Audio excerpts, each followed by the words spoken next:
عشق ابدی. کیا خبر دارن از عشق ابدی؟ به گوشتون رسیده.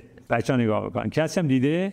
هر دوستان؟ خب ظاهرا برنامه‌ای ساخته شده توی یوتیوب و اینستاگرام که تعدادی حالا آقا و خانم، دختر و پسر رو دور هم جمع کردن و بعد به صورت کاملا اغراق شده سعی در نشون دادن یک سری ارتباطات رویایی و انتخاب‌های رویایی که منجر به در حقیقت امر مقدس ازدواج میشه رو کردن.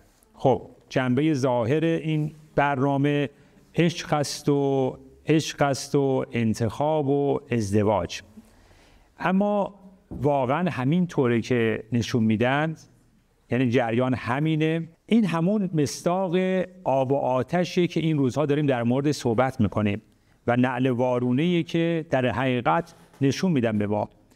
نکته بسیار جالب و عجیبی که باعث شده توی این باره صحبت بکنیم اینه که توی یوتیوب نزدیک به 50 میلیون بازدید کننده داشته.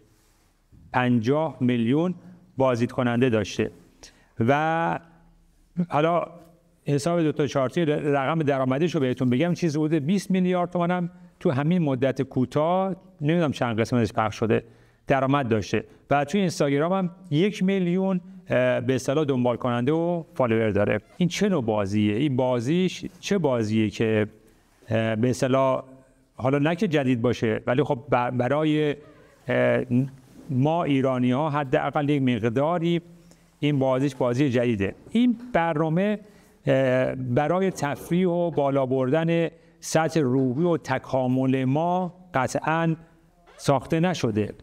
این برنامه برای به اسارت گرفتن و به اسارت کشیدن همه ما ساخته شده.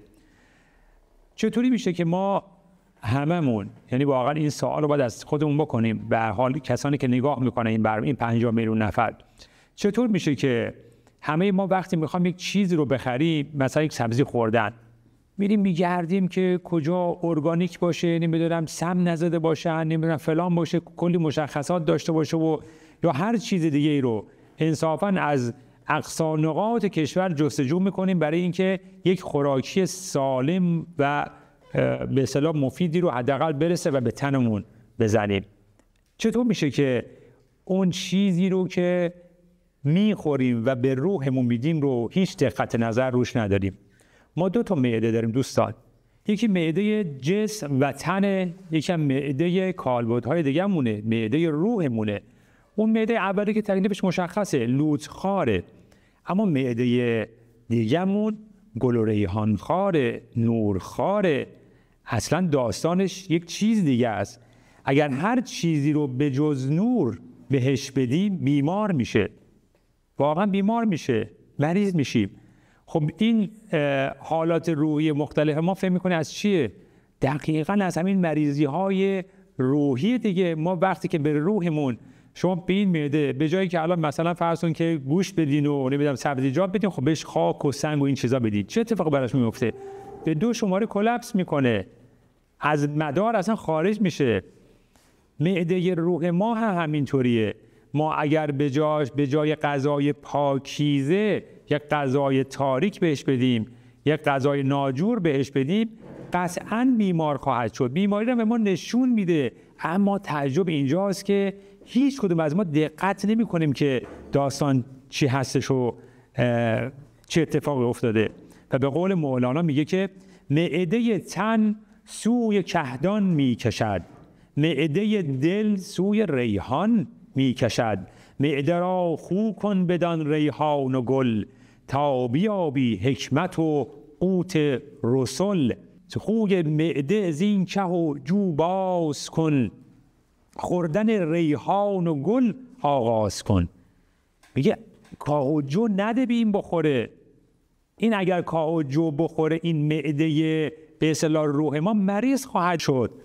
که نباید خورد و جو همچون خران، آهوانه در خوتن چر ارغوان. میگه این قرار نیستش که این چیزها رو بهش بدیم، این چیزها رو به خوراکش بدیم. به هر حال هر خری یک سواری داره.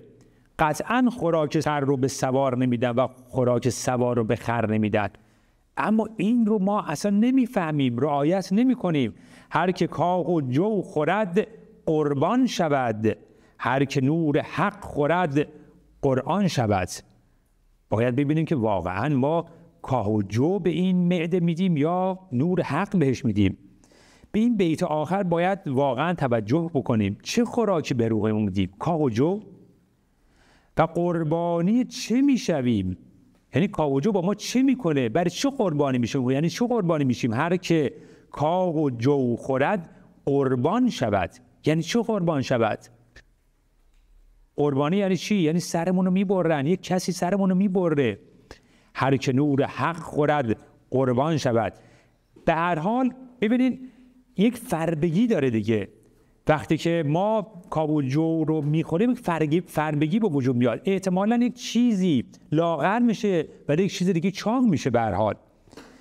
و ما رو سرخاب و سفیداب میکنه. تا وقتی که سرخاب و سفیداب نشید، تا وقتی که به اصطلاح چاق نشید، یا قربونیت نمیکنن. که چیز که این همه میخواد که ما فربه بشیم، میخواد که ما چاق و چله بشیم اصطلاحاً، چه چیزیه؟ چه کسیه میخواد که این چیزها، این خوراک‌ها رو بده؟ با این خوراک‌ها روح ما که از بین میره، ولی یک چیز دیگه چاق میشه. اون چیزی که چاق میشه کی به دنبالشه؟ جریان چیه؟ حالا مولانا باز اینطوری جواب میده، میگه که هر که شیرین میزید او تلخ مرد. هر که شیرین میزید او تلخ مرد، هر که او تن را پرستد جان نبرد. یعنی هر که شیرین میزید او تلخ مرد دوستان. بله، خواهش‌های نفسانی. خواهش‌های نفسانی مگه لذت نداره؟ لذت داره. هر کی میگه لذت نداره خب بعد یه کمی به شک کرد. لذت داره، اما کی لذت میبره؟ کدوم معده لذت میبره؟ این لذت بردن از کیه؟ گوسفندان را ز صحرا میکشند، آنکه فربهتر سبکتر میکشند. گوسفندان رو برای چی میبرن صحرا؟ برای که بچرن. خیلی هم تحویلش میگیرن، خیلی هم ناز و نوازشش میکنن. هر موقعی که پشماش یکم زیاد میشه پشماش میزنن، آب بهش میدن، براش برا کلی دیدی که برا چقدر هواشو دارن که گرگ نخورتش، فولاد میزنن. این که گرگ نخورتش و هواشو دارن، شما نگاه بکنید توی کشورهای دیگه، توی کشورهای اروپایی، آمریکایی چقدر هوای این به اصطلاح آدم رو دارن. به محض که وارد بشی بهت خونه میدن، ماشین میدن، بهت کار میدن. مگه نمیدن؟ شنیدیم هممون دیگه. همین چیزا رو میدن. برای چی میدن؟ برای همین دیگه. گوسفندان را ز صحرا میکشند، آنکه فربهتر سبکتر میکشند. برای که فربه بشه. یعنی چی فربه بشه؟ برای اینکه چاق بشه و چله بشه. ته ماجرا به اصطلاح داستان معلوم میشه. این فربگی است. این همون خوشگل شدن و همون به اصطلاح رو فرش قرمز رفتن و همون طناز بودنه. اگه پای شیطان توی در میانه که چوپان همون شیطانه، چوپان و قصاب همون شیطانه. تحویلت میگیره. بله والا تحویلت میگیره. خیلی هواتو داره. بهترین چیزها رو ممکنه بهت بده که بخوری و اون روح تو هی ضعیف و ضعیفتر بشه و این نفس تو هی چاق و چاقتر بشه. برای چی نفس باید چاق بشه؟ برای چی این جسم باید چاق بشه؟ برای اینکه یک روزی تو رو چیکار کنن؟ ذبحت کنن. برای که میخوان ذبحت کنن، میخوان ذبحمون کنن، میخوان سرمون رو ببرن. این قصاب ها، این کسانی که میخوان ذبح بکنن، چه علفی رو برای سر بریدن جلوی من و شما میذارن؟ این علف چیه که جلوی من و شما میذارن که میخوان سر ما رو ببرن؟ برید توی اینستاگرام معلومه علف ها. این برنامه که از همون علف هاست. بعد میخوری بچه‌چم میکنی. بله گوسفنده میخوره، خیلی هم خوشش میاد. اما تفاوت های تو گوسفندی. آن علف تلخ است کین قصاب داد. آن علف تلخ است کین قصاب داد، بهر لحم ما ترازویی نهاد. هر روزم شیطون وزنت میکنه. ببینه کی گنده شدی، کی فربه شدی، وقت سر بریدنت یا نه. و یک وقتی به سراغ همه ما خواهد اومد و سر همه ما رو خواهد برید.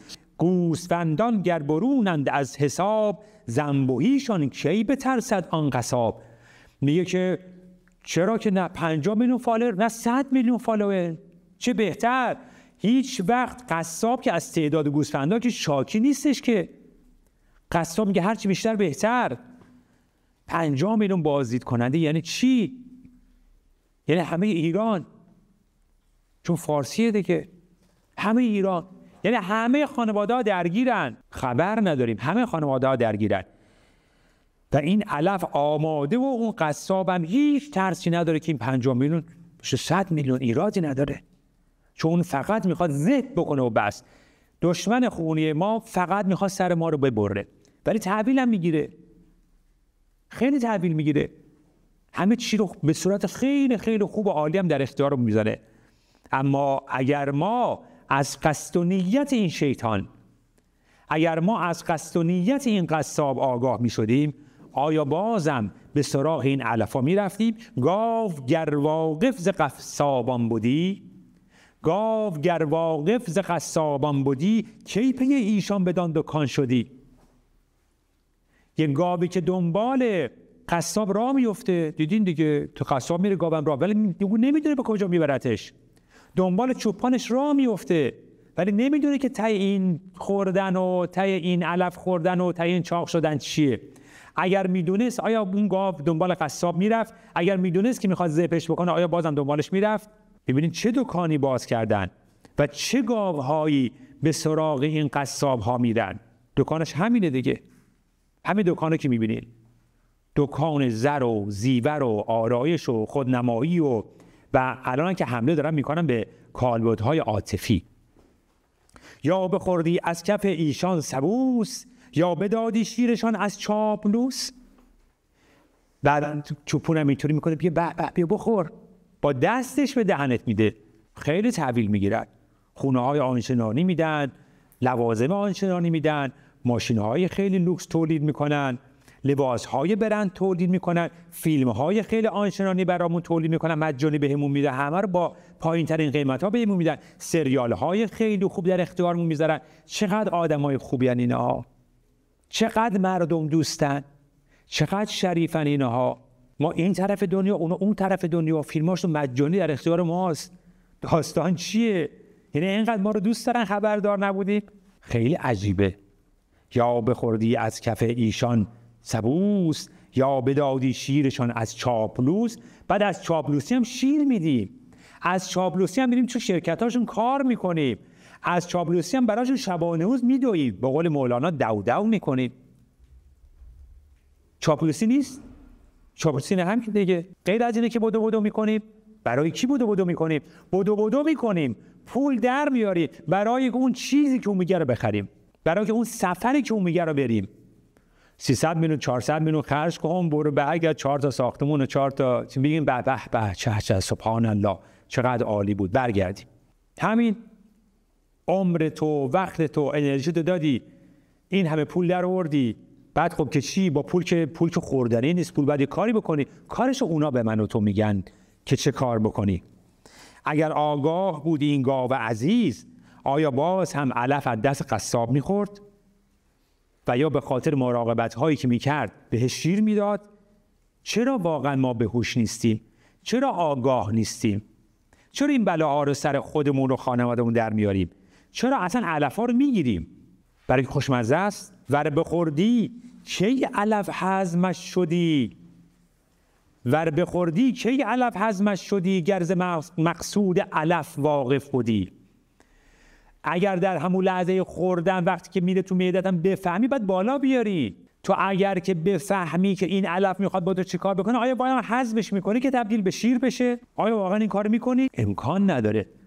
پس ما در بیخبریم دوستان، در غفلتیم. اگر میدونستی که به چه منظور این برنامه‌های رایگان در اختیار من و شما و بچه‌هامون قرار میدن، اصلا از گلومون پایین میرفت. اگر میدونستیم که این چه برنامه‌ای برامون دارن که همون لحظه خودمون رو هلاک میکردیم. تو به جد کاری که بگرفتی به دست، ای بشین دم بر تو پوشیده شده است. میگه دلیلش اینه که پوشیده است. دانشگاه نمیفهمیم، میشینیم میگیم به به چه چقدر خندیدیم پای این برنامه، چقدر خوش گذشت با این برنامه، خیلی عالی بود، دستشون در نکنه واقعا با این هزینه ها. هر برنامه کلی هزینه داره، رفتن توی یک جزیره نشستن، کلی آدم، کلی پشت صحنه، کلی خرج، کلی مخارج برای من و شما برنامه ساختن. دست اینا در نکنه. چقدر مردم دوستن، اونا دوستان میدونن به کجا حمله بکنن، دیگران میدونن به کجا حمله بکنن. قصد اونا از کار انداختن این خلیفه خداست، قصد اونا از کار انداختن جانشین خداست. و این دفعه دیگه نمیخوان با آسیب جزئی بزنن، مثلا انگشت پاتو داغون بکنن، این دفعه میخوان کمر تو بشکنن. کمر ما کالبد عاطفی مونه و برای همینه که این کالبد عاطفی اینقدر مهمه. کالبد عاطفی در یک جای اینجاها قرار گرفته، تقریبا در همین چاکرای میانی قرار گرفته که 3 تا چاکرا پایینن، 3 تا چاکرا بالا. از پایین چاکرا حرکت میکنه، از بالا هم حرکت میکنه، میرسن به اینجا و از اینجا خبران میکنه. از 20 سال پیش دارن اون کار میکنن دوستان. بله، اون سریال های زیبا و رنگارنگی که تو جیم نشون میدادن و الان هم نمیشه از مادر بزرگا و مادرها گرفت اونها رو، هموناست. این دفعه به جایی میزنن که آسیبش بسیار بسیار خطرناکه، به جایی میزنن که درمانش هم بسیار بسیار سخت و مشکله. کالبد عاطفی. کالبد عاطفی همون نقش کمر ما رو داره دوستان، برای که نقطه اتصال همه، اگه اینجا از کار بیفته هیچ فایده نداره شما اینا را بندازی، از همه هم پایینم میزون بکنی، این قطعه، ارتباط قطعه، هر کارم بکنی به درد نمیخوره. این رو با دلیل و مدرک خدمت شما میگم دوستان که این مهمترین کالبد ماست، کالبد عاطفی. هر جای دیگه تو بزنی در و داغون بکنی ترمیم میشه، هر جای دیگه آسیب ترمیم میشه. اما وای به روزی که این کالبد اشکال پیدا بکنه و اگر دقت بکنین دائما هم رو همین نقطه کار میکنن. با دلیل و مدرک گفتن خدمتون بگم، یک گفتگویی بین ابلیس و خدا بعد از اینکه خدا میخواد به اصطلاح ابلیس رو به زمین بفرسته و تبعیدش بکنه در میگیره. بشنویم این گفتگو رو، ببینیم که بین ابلیس و پروردگار چه گفتگویی شده.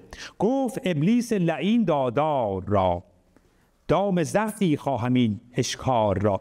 گفت تو که منو میفرستی، پروردگار تو که منو میفرستی روی زمین و قرار من این کارا رو انجام بدم که اینها رو، این به اصطلاح بنده های تو رو گول بزنم، خب ابزاری هم من بده دیگه. من بدون سلاح برم اونجا چه کار بکنم؟ من که سلاحی نداشته باشم که نمیتونم کاری بکنم. زر و سیم و گله اسبش نمود، که بدین تاونی خلایق را رو بود. بهش گفت خیلی خوب پروردگار، بهت ابزار زر، ابزار سیم، ابزار طلا و جواهر و حالا اون زمان اسب بود، الان ماشین و این چیزا رو بهت میدم که از طریق اینا خوب میتونی تو اینها رو گول بزنی.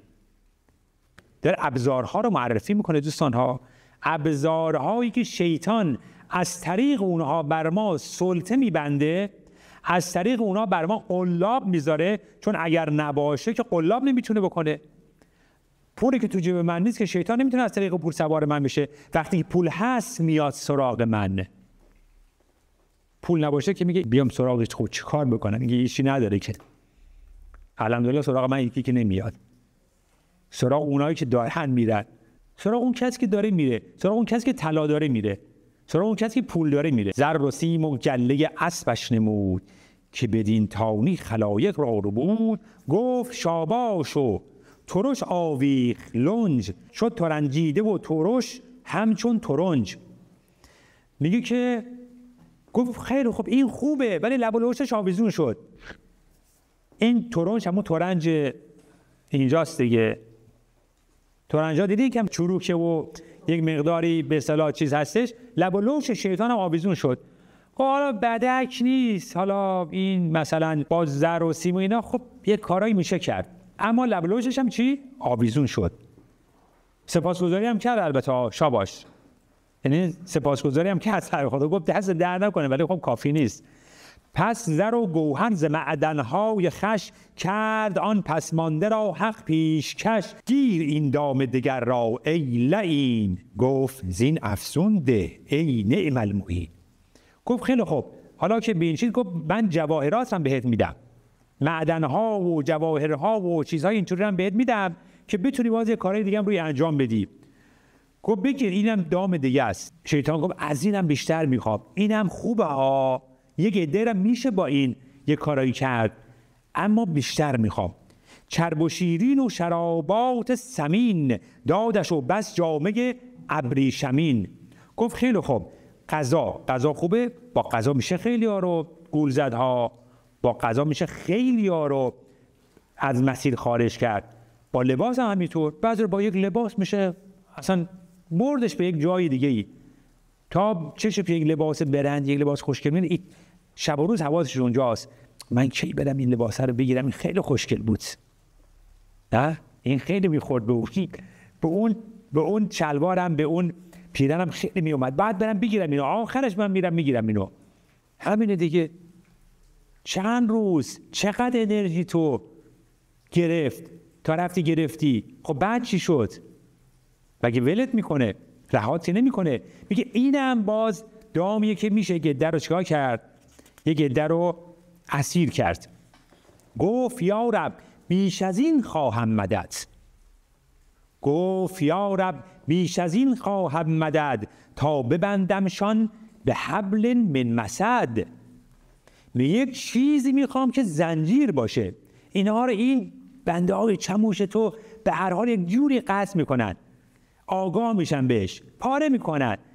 یک روز میفهمه که این طلا جواهر چه بلایی سرش در میاره، یه روز میفهمه که این پول چه داستانی داره، یه روز میفهمه که این لباس چه کار باش میکنه، یه روز میفهمه که این لوازم آرایش و این خوردن چه بلایی سرش در میاره، یه روز میفهمه.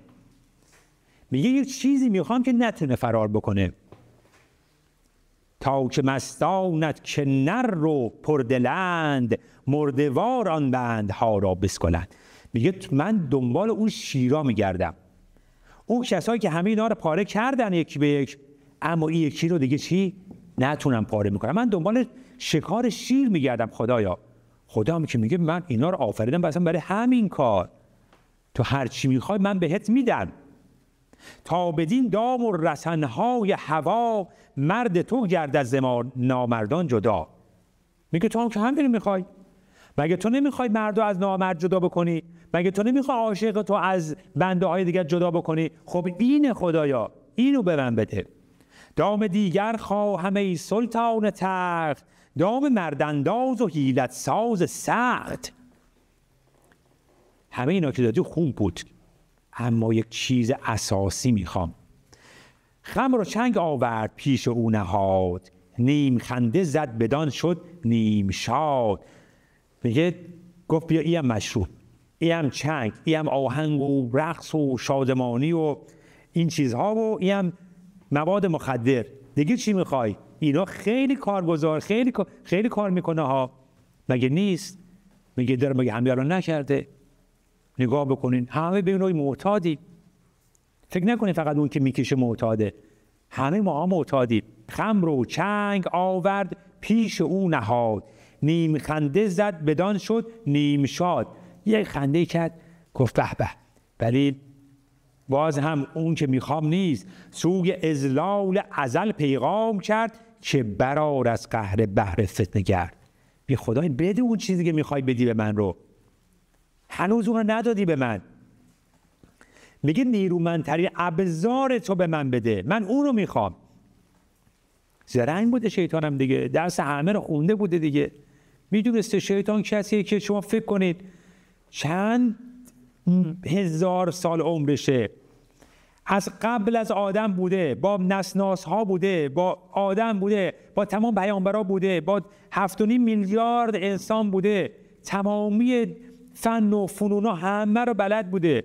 معلومه که سرش کلاه نمیره. چون که خوبی زنان فاو نمود، که ز عقل و صبر مردان میفزود.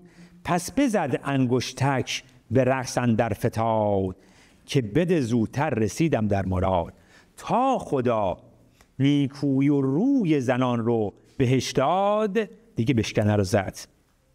گفت این است، این اون چیزی که من میتونم دیگران رو به دام بندازم. در حقیقت دار استعاره از همون کالبد عاطفی داره ها. اجازه بهره برداری از کالبد عاطفی رو داد. دقت کردین تو هر کدوم از اینها به یکی از کالبدها اشاره میکرد و این آخری دسترسی آسان شیطان رو به این کالبد هم صادر کرد.